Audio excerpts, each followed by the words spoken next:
Hallelujah, praise the Lord. இந்த காலை வேளையில் உங்கள் யாவரையும் இயேசு கிறிஸ்துவின் நாமத்தில் வாழ்த்துகிறேன். 3ஆம் மாத கடைசி நாளை குறித்து கவலைப்படாதிருங்கள். கர்த்தர் நடத்தி வந்ததுக்காக நன்றி சொல்லுங்கள். பிள்ளைகளை ஒவ்வொரு நாளும் அவர் பலப்படுத்தி ஒவ்வொரு எக்ஸாமையும் ஆசீர்வதித்து வந்தார். உங்கள் ஜெபங்கள் கேட்கப்பட்டிருக்கிறது. கர்த்தர் வெற்றி கொடுப்பார். ஹல்லேலூயா. உங்கள் வேலைகளை ஆசீர்வதித்திருக்கிறார். உங்களுடைய குடும்பங்களை ஆசீர்வதித்திருக்கிறார். உங்களையும் என்னையும் கர்த்தர் கண்ணின் மணி போல காத்து கொண்டிருக்கிறார். ஹல்லேலூயா. ஆகவே எதை குறித்தும் கலங்காதிருங்கள். இந்த கடைசி நாளிலும் கர்த்தர் இன்னொரு புதிய ஆரம்பத்தை கொடுக்க வல்லவராயிருக்கிறார். ஆமென். உங்களுக்காக இந்த காலை வேளையிலே தீர்க்கமாய் பேசுகிற வார்த்தை பார்த்து ஜெபிக்க போகிறோம். சகரியாவின் புஸ்தகம் 8ஆம் அதிகாரம் 13ஆம் வசனத்தை வாசித்து பாருங்கள். சம்பவிப்பது என்னவென்றால், யூதா வம்சத்தாரை, இஸ்ரவேல் வம்சத்தாரை நீங்கள் புறஜாதிகளுக்குள்ளே சாபமாயிருந்தது போலவே ஆசீர்வாதமாய் இருக்கும்படி நான் உங்களை ரட்சிப்பேன். பயப்படாதேயுங்கள், உங்கள் கைகள் திடப்பட கடவுது. ஹல்லேலூயா. தேவன் ஆசீர்வதிக்கிறவர். பயப்படாதிருங்கள், திடன் கொள்ளுங்கள். ஆமென். ஹல்லேலூயா. வேதத்திலே உபாகமத்தின் புஸ்தகம் 23ஆம் அதிகாரம் 5ஆம் வசனத்திலே அந்த 3, 4, 5 வாசிக்கும் போது, பிலேயாம் என்ற ஒரு மனிதனை பாலாக் என்கிற ராஜா இஸ்ரவேல் ஜனங்களை சபிக்கும்படி கொண்டு வந்து நிறுத்துகிறான். கூலியை கொடுக்கிறான். அவன் சபிக்க போகிற வழியிலே கர்த்தர் தடுத்து நிறுத்தி, பேசாத மிருகம் கழுதையை பேச வைத்து அவனை எச்சரித்து, அவன் வாயிலே சாபத்தை எடுத்து ஆசீர்வாதத்தை வைத்து பேச வைத்து, தேவன் சபிக்காதவனை நான் சபிப்பது எப்படி என்று சொல்லி அவன் ஆசீர்வாதமான வார்த்தை கூறுகிறான். வேதம் சொல்லுகிறது, அந்த சாபத்தை உங்களுக்கு ஆசீர்வாதமாய் மாற்றினார் என்று. கவலைப்படாதிருங்கள், திடன் கொள்ளுங்கள். இதுவரைக்கும் என்ன சாபம் இருந்தாலும், என்ன தடை இருந்தாலும், என்ன பிரச்சனை, என்ன குழப்பம், என்ன பற்றாக்குறை, என்ன கடன் பிரச்சனை, உங்களுடைய கைகளின் பிரயாசத்தில் ஒரு பைசா கூட நிற்காத காலகட்டங்கள், ஒவ்வொரு விதத்திலும் உங்கள் பலவிதமான சாபத்திடான காரியங்கள், குழந்தை பாக்கியம் இல்லை, ஏற்ற துணை இல்லை, இன்னும் பலவிதமான சூழ்நிலைகள் இருந்தாலும் கவலைப்படாதிருங்கள். கர்த்தர் சாபமானதை ஆசீர்வாதமாய் மாற்றுவார். ஹல்லேலூயா.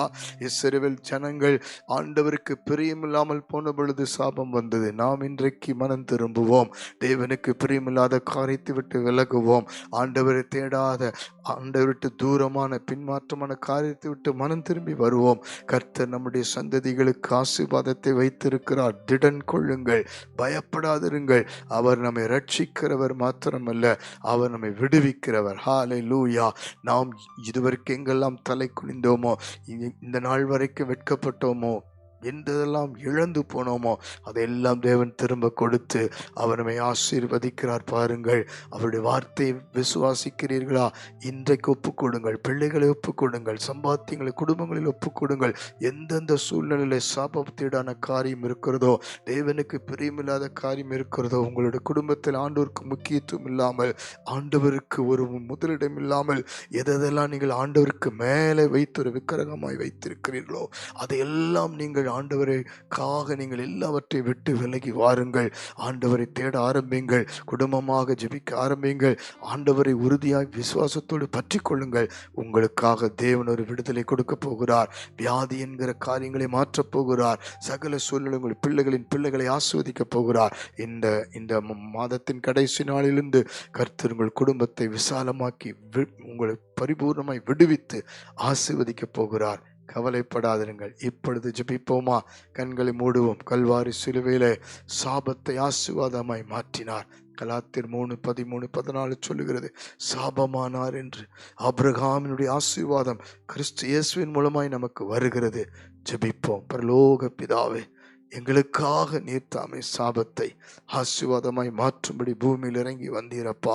முள்முடி சூட்டப்பட்டவராய், ஆண்டவரே, கை கால்கள் ஆணிகள் கடாவப்பட்டவராய், கல்வாரி சிலுவையிலே தொங்கி எங்கள் சாபங்களை எல்லாம் சுமந்து தீர்த்து எங்களை ஆசீர்வதிக்கும்படி ஆண்டவரே நீர் தாமே மரித்து உயிரோடு எழுந்தவரே, இன்றைக்கு ஜெபிக்கிற அத்தனை பேருடைய குடும்பத்திலும் எந்தெந்த விதத்திலே சாபமான காரியங்கள் காணப்படுகிறதோ, அது தலைமுறை சாபங்கள் குடும்பங்களாக இருக்கலாம்.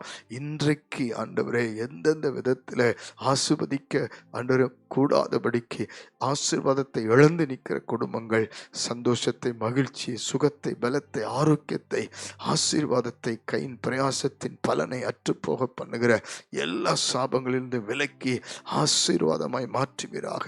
யாரெல்லாம் இந்த பிள்ளைகளை சாபம் போட்டார்களோ அதெல்லாம் பலிக்காதபடி நீர் ஆசீர்வாதத்தை ஆண்டவரை வைத்து நடத்தும்படி ஜெபிக்கிறேன். தலை குனிந்த இடத்திலே தலை உயர்த்தும்படி ஜெபிக்கிறோம். வெட்கப்பட்ட தேசத்திலே கீர்த்தியும் புகழ்ச்சியுமாய் வைத்து ஆசீர்வதிக்கும்படி ஜெபிக்கிறோம்ப்பா.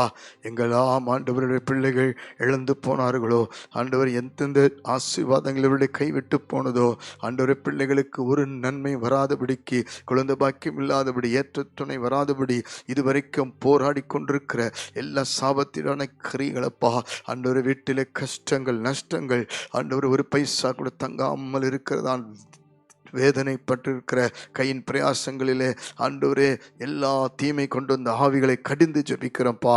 ஒவ்வொருத்தருக்கும் நன்மையை தருவீராக, இரட்டிப்பான நன்மை தருவீராக ஆண்டவரே.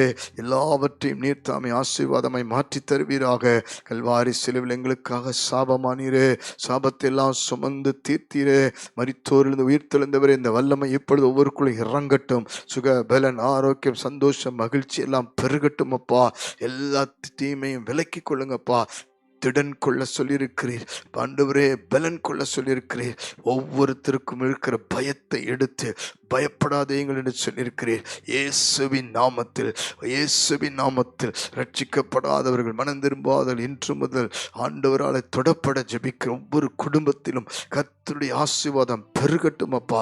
சந்ததிகளுக்கு பெருகட்டும் என்று ஜெபிக்கிறேன். வாலிப பிள்ளைகளுக்கு பெருகட்டும். குறிப்பாக இந்த நாட்களில் ஆண்டவர் எக்ஸாம் எழுதி ஆண்டவரை முடித்திருக்கிற, எக்ஸாம் எழுதி கொண்டிருக்கிற பிள்ளைகளுக்கு ஒரு ஜெயத்தை கட்டளையிட்டு ஆசீர்வதியும். அவர்களை மேன்மைப்படுத்தும், பலப்படுத்தும். இயேசுவின் மூலம் தாழ்மையோடு ஜெபித்து அர்ப்பணிக்கிறோம் ஜீவனுள்ள நல்ல பிதாவே. ஆமென், ஆமென், ஆமென். God bless you. திடன் கொள்ளுங்கள். கர்த்தர் ஆசீர்வாதமாய் மாற்றுவார்.